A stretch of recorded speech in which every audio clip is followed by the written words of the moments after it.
5, 4, 3, 2, 1, 0.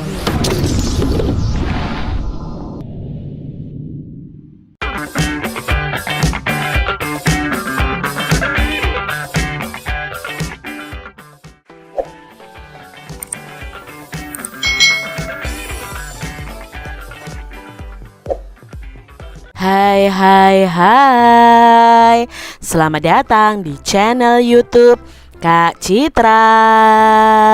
Apa kabar adik-adik semuanya? Kak Citra berharap kalian dalam keadaan yang baik, sehat, dan siap untuk belajar ya. Hari ini kita akan belajar bersama-sama untuk mata pelajaran tematik kelas 5.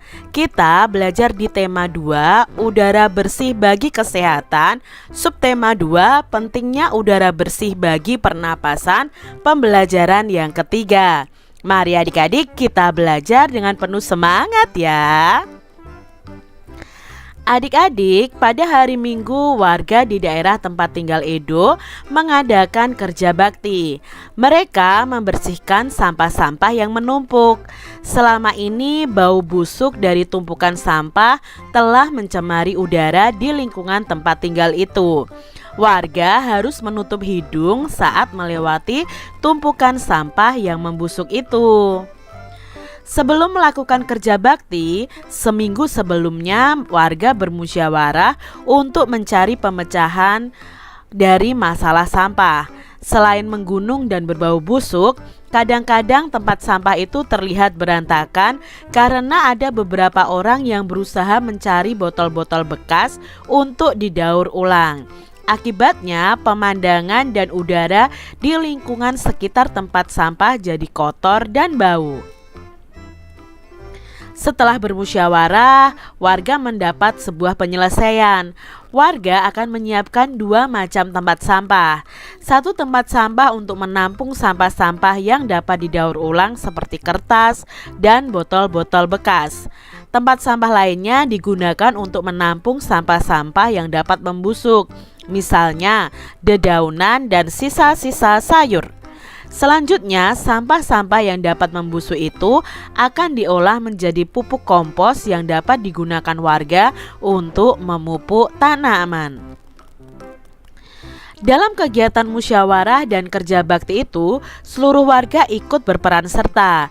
Keikutsertaan warga dalam musyawarah dan kerja bakti merupakan salah satu bentuk tanggung jawab warga dalam menjaga kebersihan lingkungan. Adik-adik, dari bacaan tadi, kapan kerja bakti dilakukan adik-adik? Ya, kerja bakti dilakukan pada hari Minggu. Lalu di mana kerja bakti dilakukan? Kerja bakti dilakukan di daerah tempat tinggal Edo. Mengapa kerja bakti dilakukan? Nah, kerja bakti dilakukan karena selama ini bau busuk dari tumpukan sampah telah mencemari udara di lingkungan tempat tinggal itu. Siapa yang mengikuti kerja bakti? Nah, yang mengikuti kerja bakti adalah semua masyarakat yang ada di tempat tinggal Edo. Apa yang dilakukan warga seminggu sebelum melakukan kerja bakti? Ya, warga melakukan musyawarah untuk mencari pemecahan dari masalah sampah yang menjadi penyebab dari pencemaran lingkungan itu. Bagaimana hasil musyawarah terkait penyelesaian dari masalah yang dihadapi warga? Nah, di sini hasil musyawarah terkait penyelesaian dari masalah sampah adalah warga akan menyediakan atau menyiapkan 2 macam tempat sampah, yaitu tempat sampah untuk yang sampah bisa didaur ulang dan tempat sampah untuk sampah-sampah yang mudah membusuk. Mengapa warga menyediakan 2 macam tempat sampah? Nah, warga menyediakan 2 macam tempat sampah karena satu tempat sampah itu untuk menampung sampah yang dapat didaur ulang seperti kertas dan botol. Lalu yang tempat sampah berikutnya adalah untuk menampung sampah-sampah yang mudah membusuk, misalnya dedaunan dan sisa-sisa sayuran. Adik-adik, musyawarahkan nih cara menjaga kebersihan di lingkungan kelas kalian. Nah, kalian bisa musyawarahkan dengan anggota kelas kalian. Musyawarahkan hal-hal berikut. 1. Kegiatan yang harus dilakukan dalam menjaga kebersihan kelas. Lalu peralatan kebersihan yang diperlukan, pengadaan peralatan kebersihan yang diperlukan, serta cara mengaktifkan regu piket. Nah, kalian bisa musyawarahkan ini. Langkah berikutnya, kalian bisa tuliskan nih hasil musyawarah sebagai kesepakatan siswa dalam satu kelas. Selanjutnya, kalian bisa menjalankan kesepakatan itu bersama-sama. Ini adalah contoh hasil musyawarahnya. Misalnya, cara menjaga kebersihan kelas adalah membuang sampah pada tempatnya, bersihkan papan tulis saat pergantian jam pelajaran, rapikan peralatan kelas, lalu terapkan jadwal piket kelas yang efektif, bersihkan kaca-kaca kelas seminggu sekali, lalu mengepel lantai kelas 2 hari sekali. Lalu peralatan yang digunakan adalah sapu lantai, lalu sapu ijuk ya, kain pembersih kaca, kemoceng, alat pengepel lantai, tempat sampah, dan pembersih papan tulis. Lalu cara mengaktifkan regu piketnya. Nah, kalian bisa membuat hasil musyawarahnya apa? Misalnya membentuk kelompok piket dengan perbandingan sama antara laki-laki dan perempuan. Lalu membagi tugas masing-masing anggota regu piket, dan setiap anggota itu harus bertanggung jawab terhadap tugasnya. Ketua regu piket bertugas untuk sebagai penanggung jawab ya, lalu memberikan denda atau hukuman kepada anggota regu piket yang tidak melaksanakan tugas piket. Nah, itu tadi contoh laporan hasil musyawarah. Nah, adik-adik, pada subtema 1 kalian telah mengetahui nih makna dari tanggung jawab dan jenis-jenis tanggung jawab sebagai warga masyarakat. Nah, selain tanggung jawab, kita juga mempunyai hak dan kewajiban sebagai warga negara. Hak, kewajiban, dan tanggung jawab merupakan 3 hal yang berbeda, tetapi semuanya itu saling berkaitan erat satu sama lain dan tidak bisa dipisahkan. Bagaimana tidak? Nah, hak dan kewajiban itu bersifat kodrati, yakni melekat bersama kelahiran manusia. Hak dan kewajiban tersebut harus dilaksanakan secara bertanggung jawab oleh pihak yang bersangkutan. Orang yang tidak melaksanakan hak dan kewajibannya dapat dikatakan sebagai orang yang tidak bertanggung jawab, adik-adik. Nah, makanya ya, 3-tiganya berhubungan. Bagaimanakah perbedaan antara hak, kewajiban, dan tanggung jawab? Mari kita pahami dari uraian berikut ini. Hak sebagai warga masyarakat. Nah, hak itu berarti sesuatu yang mutlak menjadi milik seseorang dan penggunaannya itu tergantung kepada orang yang bersangkutan. Jadi, hak warga masyarakat adalah sesuatu yang mutlak yang menjadi milik seseorang yang berkedudukan sebagai warga masyarakat. Berikut ini adalah bentuk hak warga masyarakat ya. Yang pertama, kita itu berhak mendapatkan perlindungan hukum. Yang kedua, kita itu berhak mendapatkan pekerjaan dan penghidupan yang layak. Hak yang ketiga adalah kita itu berhak menikmati lingkungan yang bersih, menikmati hidup tenang dan damai. Lalu kita berhak memilih, memeluk dan menjalankan agama. Lalu kita berhak berpendapat dan berorganisasi, dan kita berhak untuk mengembangkan kebudayaan daerah. Lalu kewajiban kita sebagai warga masyarakat apa? Nah, kita bahas bersama ya. Kewajiban itu berarti sesuatu yang harus kita lakukan dengan penuh rasa tanggung jawab. Jadi kewajiban warga masyarakat adalah sesuatu yang harus dilakukan oleh seseorang bagi warga masyarakat dengan penuh rasa tanggung jawab. Nah, bentuk kewajiban warga masyarakat itu seperti berikut. 1. Kita itu berkewajiban untuk mematuhi aturan atau norma yang berlaku di masyarakat. 2. Kita itu berkewajiban untuk menjaga ketenangan dan ketertiban lingkungan masyarakat. Yang ketiga, kita itu berkewajiban mengikuti kegiatan yang ada di lingkungan kita, ya, entah itu kerja bakti, gotong royong, musyawarah, dan lain sebagainya. Yang keempat, kita itu mempunyai kewajiban untuk menghormati tetangga di lingkungan tempat tinggal kita. Lalu kita juga punya kewajiban membantu tetangga yang terkena musibah dan menjaga kebersihan lingkungan tempat tinggal. Nah, ini adalah contoh-contoh dari kewajiban kita sebagai warga masyarakat. Nah, adik-adik, mari kita diskusikan bersama nih hak, kewajiban, dan tanggung jawab kalian sebagai anggota keluarga, lalu sebagai warga kelas, warga sekolah, dan warga masyarakat. Nah, kita pelajari satu persatu. Apa sih hak kalian di rumah ya sebagai anggota keluarga, lalu kewajiban kalian apa? Nah, kita bahas bersama-sama. Tuliskan hasil diskusinya dalam buku tulis kalian. Nah, kalian bisa melakukan penilaian terhadap diri kalian sendiri mengenai pelaksanaan hak dan kewajiban serta tanggung jawab kalian. Ini adalah contoh hak, kewajiban, dan tanggung jawab. Yang pertama, kalau posisi kita sebagai anggota keluarga, hak kita sebagai anak apa? Nah, hak kalian yang harus kalian peroleh adalah mendapat kasih sayang dari kedua orang tua, diberi makan dan minum, itu hak kalian. Mendapatkan pakaian, mendapatkan tempat tinggal, mendapatkan pendidikan ya, dapat bermain dengan gembira, itu hak kalian. Mendapat perawatan bila sakit, dapat melanjutkan pendidikan ke jenjang yang lebih tinggi. Kalian berhak mendapatkan perlindungan dan mendapatkan perhatian dari orang tua kalian. Itu hak kalian sebagai anak di anggota keluarga.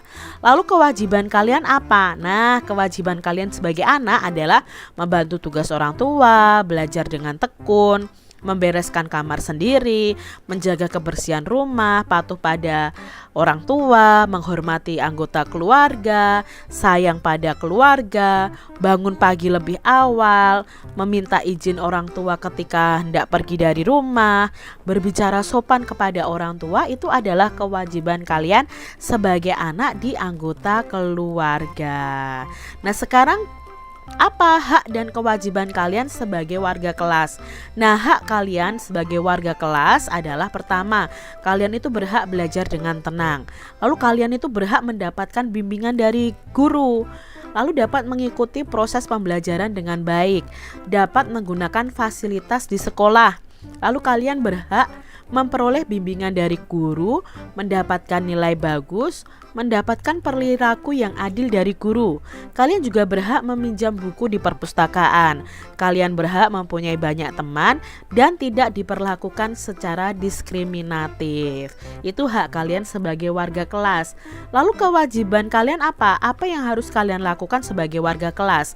Kewajiban kalian adalah mendengarkan guru saat mengajar, berangkat lebih awal saat piket ya, menjaga peralatan sekolah, menaati tata tertib kelas, melaksanakan tugas piket, membayar iuran ya, membayar iuran kelas, bisa juga SPP dan lain sebagainya, menjaga suasana kelas tetap kondusif. Lalu kalian berkewajiban menjaga kebersihan dan ketertiban kelas, mau bekerja sama dengan siapa saja dalam kelompok, dan kalian berkewajiban melaksanakan semua tugas yang diberikan oleh guru. Berikutnya adalah hak kalian untuk menjadi warga sekolah ya. Hak kalian ketika kalian menjadi warga sekolah. Nah, di sini kalian berhak mendapatkan pendidikan dan pengajaran, berhak menggunakan fasilitas pembelajaran, berhak mendapatkan penghargaan berupa piagam kalau kalian berprestasi, berhak mendapatkan porsi pengembangan sesuai potensi yang dimiliki. Kalau kalian bakatnya di menggambar, kalian bisa mengembangkan potensi kalian menggambar, misalnya seperti itu. Kalian juga berhak memperoleh bimbingan dan konsultasi secara optimal dalam mengatasi berbagai masalah yang dihadapi dengan guru kalian. Lalu mendapatkan perlindungan selama berada di sekolah ya. Lalu mendapatkan laporan dan umpan balik dari hasil proses pendidikan yang diikuti, atau mendapatkan laporan ini adalah rapot misalnya. Lalu mendapatkan bantuan dari sekolah sesuai ketentuan yang ada, mendapatkan perilaku adil dari guru ya. Lalu mendapatkan jam pelajaran tambahan jika membutuhkan. Itu hak kalian sebagai warga sekolah. Lalu kewajiban kalian apa? Ya, mengikuti seluruh kegiatan sekolah ya. Lalu mewujudkan ketertiban ya, keamanan, keindahan, kekeluargaan, dan kerindangan. Lalu hadir di sekolah sesuai dengan bel sekolah sebelum bel sekolah dibunyikan. Memberikan keterangan jika tidak masuk sekolah ya. Siswa juga wajib mengikuti upacara bendera, wajib memelihara seluruh fasilitas yang ada di sekolah, dan wajib menggunakan pakaian sesuai dengan jadwal dan ketentuan yang ditetapkan. Lalu apa hak dan kewajiban kalian sebagai warga desa nih ya? Nah, hak kita itu adalah kalian itu bisa mendapatkan informasi dari pemerintah desa serta mengawasi kegiatan penyelenggaraan pemerintahan desa. Ini nanti kalau kalian sudah usianya remaja dewasa ya, lalu memperoleh pelayanan yang sama dan adil. Kalian bisa menyampaikan aspirasi, saran, dan pendapat baik secara tertulis maupun secara lisan, secara bertanggung jawab tentang kegiatan penyelenggaraan pemerintahan desa. Nah, kalian juga berhak memilih, dipilih, dan ditetapkan menjadi kepala desa, perangkat desa, atau anggota badan permusyawaratan desa, atau anggota lembaga kemasyarakatan desa lainnya. Ini kalau kalian sudah dewasa, lebih dari 17 tahun. Lalu mendapatkan pengayoman dan perlindungan dari gangguan ketentraman dan ketertiban. Berikutnya adalah kewajiban kalian sebagai warga negara. Yang pertama, membangun diri dan memelihara lingkungan desa, mendorong terciptanya kegiatan penyelenggaraan pemerintahan desa dan pelaksanaannya yang baik, lalu mendorong terciptanya situasi yang aman, nyaman, dan tentram. Itu kewajiban kita sebagai warga desa. Memelihara dan mengembangkan nilai permusyawaratan, permufakatan, kekeluargaan, dan kegotong royongan di desa, serta berpartisipasi dalam berbagai kegiatan di desa. Nah, itu tadi adik-adik ya, hak dan kewajiban kalian ketika menjadi anggota keluarga, ketika menjadi warga kelas, warga sekolah, dan warga desa. Nah, adik-adik, sekarang kita akan belajar tentang jenis usaha ekonomi yang dikelola sendiri ataupun kelompok. Amatilah nih kegiatan ekonomi di lingkungan sekitar kalian. Bagaimana pengelolaan kegiatan ekonomi tersebut? Nah, jika dicermati, kegiatan ekonomi tersebut ada yang dikelola sendiri, ada pula yang dikelola secara berkelompok. Mari kita simak pembahasan lebih mendalam tentang jenis usaha ekonomi yang dikelola sendiri maupun yang dikelola oleh kelompok. Jenis usaha ekonomi yang dikelola sendiri. Nah, tahukah kamu apa sajakah jenis usaha ekonomi yang dikelola sendiri? Nah, usaha yang dikelola sendiri ini disebut dengan usaha perorangan adik-adik. Usaha ekonomi ini biasanya memiliki modal yang terbatas dan biasanya dikelola secara sederhana. Nah, contoh usaha ekonomi perorangan itu sebagai berikut. Yang pertama ada usaha pertanian. Nah, sebagian besar usaha pertanian itu dikelola oleh perorangan. Usaha ini memiliki modal terbatas. Lahan yang digarap petani biasanya juga terbatas adik-adik. Ada lahan persawahan dan tegalan. Namun ada juga usaha pertanian yang dilakukan secara besar-besaran. Lalu usaha ekonomi yang dikelola oleh perorangan atau dikelola sendiri itu ada usaha perdagangan. Nah, usaha perdagangan secara perorangan biasanya berskala kecil dan sedang. Contohnya ada pedagang asongan, pedagang keliling, pedagang kaki lima, pedagang di pasar, warung, dan toko kelontong. Nah, ini biasanya dikelola oleh perorangan atau dikelola sendiri dengan modal terbatas. Contoh berikutnya adalah usaha di bidang jasa. Nah, perhatikan usaha jasa perorangan di daerah sekitar kalian.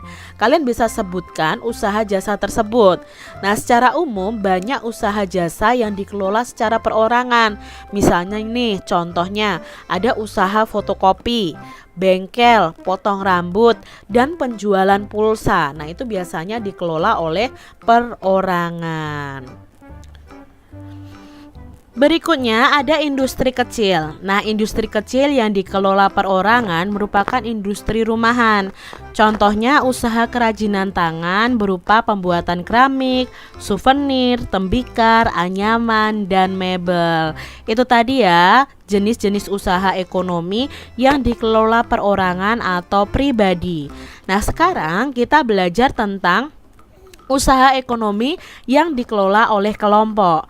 Usaha ekonomi ini dikelola secara bersama, baik secara modal, pengelolaan, maupun keuntungan.